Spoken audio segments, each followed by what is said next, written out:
സർക്കാർ വിവിധ മേഖലകളിൽ നടപ്പിലാക്കിക്കൊണ്ടിരിക്കുന്ന വിവിധ പദ്ധതികളെക്കുറിച്ച്, സ്കീമുകളെക്കുറിച്ചെല്ലാം ജനങ്ങൾക്ക് ബോധവൽക്കരണം നടത്തുന്നതിന് വേണ്ടിയിട്ടും അതിൻ്റെ ഉപയോഗം എന്തെല്ലാമെന്ന് ജനങ്ങളെ മനസ്സിലാക്കി അതിലേക്ക് ജനങ്ങളെ ആകർഷിക്കുന്നതിന് വേണ്ടിയിട്ടുള്ള വികസിത സങ്കല്പ ഭാരതയാത്ര ഇന്ന് രാജ്യത്തിൻ്റെ വിവിധ മേഖലകളിലെ വിവിധ ജില്ലകളിൽ നടന്നുകൊണ്ടിരിക്കുകയാണ്. എറണാകുളം ജില്ലയിലെ പര്യടനം ഇന്ന് ഇടക്കൊച്ചിയിലെത്തിയിരിക്കുകയാണ്. ഇടക്കൊച്ചി യൂണിയൻ ബാങ്ക് പരിസരത്ത് നടക്കുന്ന വികസിത സങ്കല്പ യാത്രയുടെ ദൃശ്യങ്ങളിലേക്ക്. ഈ വികസിത് ഭാരത് സങ്കല്പ യാത്ര 3 തലങ്ങളിലായിട്ടാണ് നടത്തുന്നത്. ഒന്ന് ട്രൈബൽ ഏരിയയിലേക്കുള്ള വികസിത് ഭാരത് സങ്കല്പ യാത്ര, അതുപോലെ ഗ്രാമപ്രദേശങ്ങളിലേക്കുള്ള വികസിത് ഭാരത് സങ്കല്പ യാത്ര, മൂന്നാമതായിട്ട് നഗരപ്രദേശങ്ങളിലേക്കുള്ള വികസിത് ഭാരത് സങ്കല്പ യാത്ര. വികസിത് ഭാരത് സങ്കല്പ യാത്രയുടെ അർബൻ കമ്പോണൻ്റാണ് ഇവിടെ എത്തിയിരിക്കുന്നത്. ഇത് രാജ്യത്തെ എല്ലാ ജില്ലകളിലും ഓരോ വാൻ വീതം ഇതുപോലെ സഞ്ചരിച്ച് ഇതുപോലെയുള്ള ചെറിയ ക്രിസ് വീഡിയോസ്, മറ്റ് പബ്ലിസിറ്റി മെറ്റീരിയൽസ്, പിന്നെ കുറച്ച് ക്ലാസ്സുകൾ അതൊക്കെയാണ് ഇവിടെ നടത്തുന്നത്. അതോടൊപ്പം ഗ്യാസുമായി ബന്ധപ്പെട്ട ഒരു പ്രദർശനം ഉണ്ടാവും. LPG ബന്ധപ്പെട്ട ആധാർ ക്യാമ്പ് ഉണ്ട്. ആധാർ ക്യാമ്പ് ഇതിനകത്ത് നടന്നുകൊണ്ടിരിക്കുകയാണ്. നമ്മുടെ യൂണിയൻ ബാങ്കിനകത്ത് നടക്കുന്നുണ്ട്.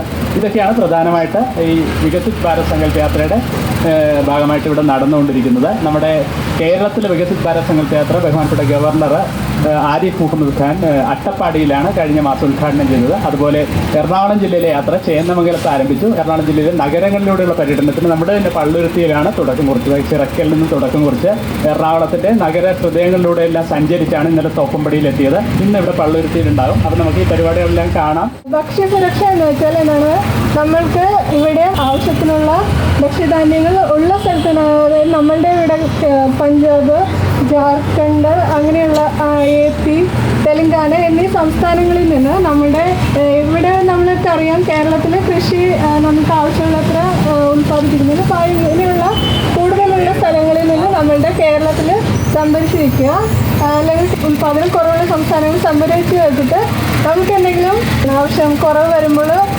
നമുക്കത് ജനങ്ങളിലേക്ക് എത്തിക്കുക എന്നുള്ളതാണ്. ഏറ്റവും കുറഞ്ഞ ചെലവ് നമുക്ക് ഇൻഷുറൻസ് നാട്ടുകാർക്ക് ഇങ്ങനെ കൊടുക്കാൻ പറ്റും. കാരണം ഈ റൂറൽ ഏരിയ നോക്കുകയാണെങ്കിൽ അവിടെയൊന്നും ഒരു അക്കൗണ്ട് പോലും ഉണ്ടായിരുന്നു.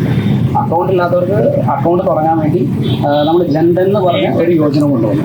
അതിൻ്റെ അകത്ത് പറയുമ്പോൾ മിനിമം ഫോർമാലിറ്റി നമുക്ക് മാക്സിമം പെട്ടെന്ന് തന്നെ ഒരു ബാങ്ക് അക്കൗണ്ട് എടുക്കുക എന്നുള്ളതായിരുന്നു എനിക്ക് കേട്ടത്. അതിൻ്റെ അകത്ത് പറഞ്ഞാൽ വെറും ആധാർ കാർഡുണ്ട്. ഇപ്പോൾ പാൻ കാർഡിൽ നമ്മൾ ഫോം 60 വെച്ചിട്ട് നമ്മൾ ഒരു അക്കൗണ്ട് തുറന്നു കൊടുക്കുന്നതാണ്.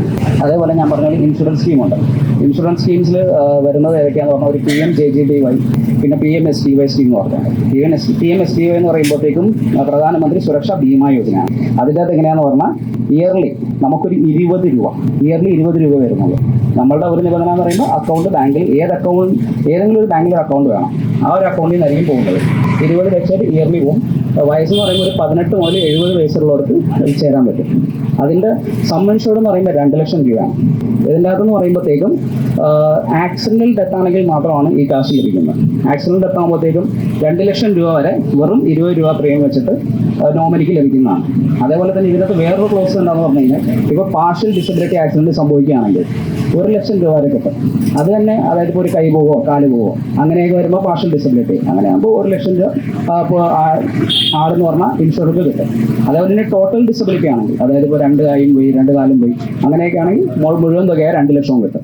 ഇന്ത്യയെ ഒരു വികസിത രാഷ്ട്രമാക്കുമെന്നും അടിമത്ത മനോഭാവത്തിന്റെ എല്ലാ അടയാളങ്ങളും ഇല്ലായ്മ ചെയ്യുമെന്നും രാജ്യത്തിന്റെ സമ്പന്നമായ സംസ്കാരത്തിലും പാരമ്പര്യത്തിലും അഭിമാനിക്കുമെന്നും ഇന്ത്യയുടെ ഐക്യത്തിനും അഖണ്ഡതയ്ക്കും വേണ്ടി പ്രവർത്തിക്കുമെന്നും പൗരന്മാരുടെ കടമകൾ നിറവേറ്റുമെന്നും രാജ്യസംരക്ഷകരെ ബഹുമാനിക്കുമെന്നും 2047 വികസിത ഇന്ത്യ എന്ന സ്വപ്നം സാക്ഷാത്കരിക്കാനുള്ള പ്രവർത്തനങ്ങളിൽ ഏർപ്പെടുമെന്നും മാതൃരാജ്യത്തിന്റെ മണ്ണ് നമ്മെല്ലാം ഒന്നിപ്പിക്കുമെന്നും ഞാൻ പ്രതിജ്ഞ ചെയ്യുന്നു. ജയ് ഹിന്ദ്.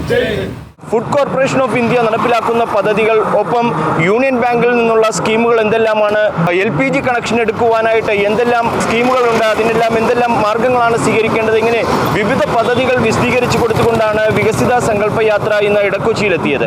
കൊച്ചിയിൽ നിന്ന് മറ്റൊരു വാർത്തയുമായി കാണാം. റിഡ്ജൻ റിബല്ലോ, ലൈഫ് കൊച്ചി ന്യൂസ്, കൊച്ചി.